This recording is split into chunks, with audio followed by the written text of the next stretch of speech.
Assalomu alaykum, hurmatli Otabek Toshpo'latov YouTube kanali kuzatuvchilari, hurmatli aziz obunachilarimiz. Mana bugun biz Navoiy viloyati Navbahor tumanida navbatdagi begumsiz dastavka jarayonlarini davom ettiramiz. Xudo xohlasa yana bir tachka yukimiz ketdi. Nasib bo'lsa inshaalloh egasiga yetib topshirib qaytib kelgunga qadar yana yuklarni taxlab qo'yamiz. Begumsizlarimizni holati bo'yicha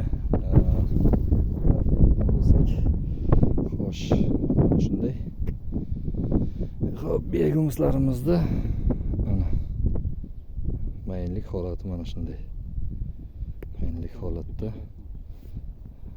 shunday holatda biz xudo xolasa bu yoqdan mana sergitib ana shunday qilib mayin elak bilan ana shunday 0.5lik deydi-ku, 0.5lik sitkada elyapmiz.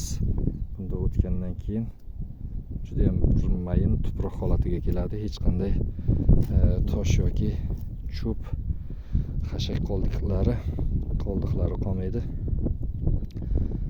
Xudo xohlasa maksimal darajada harakat qilamiz.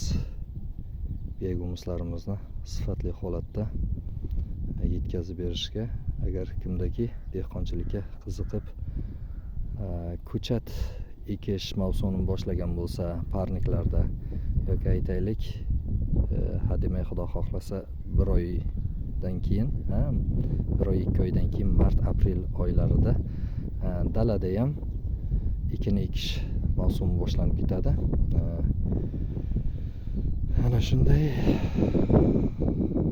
dehqonchilik ishlari bilan shug'ullanuvchi aziz insonlarga, dehqon bolarimizga mana sifatli begumsiz mahsulotlarimizni taklif qilamiz. Mahsulotlarimizni narxi hali ham o'sha 1,5 ming so'm. 1,5 ming so'm. Mana shunday holatda mahsulotlarimizni chiqarib yuboryapmiz. Kecha aytgandek 1 tonna ziyodroq, bugun yana xullas o'sha kechagi 2,5 gektarlik parnikni o'ziga xudo xohlasa 10 tonnaga yaqin begumsiz yetkazib berishimiz kerak. Har kuni 1 tonnadan ziyodroq olib kelasiz degan. Nasib bo'lsa bugungisini ham chiqazib yubordik. Ana endi biz mehnat qilishdan to'xtab qolmaymiz. Begumsizlarimizni elab ertangi kun uchun tayyorgarlikni jarayonni davom ettiramiz. Alloh kasb kamolotimizga, dehqonchilik chorvachiliklarimizga barokatini nasib aylasin. Hammalaringizga rahmat.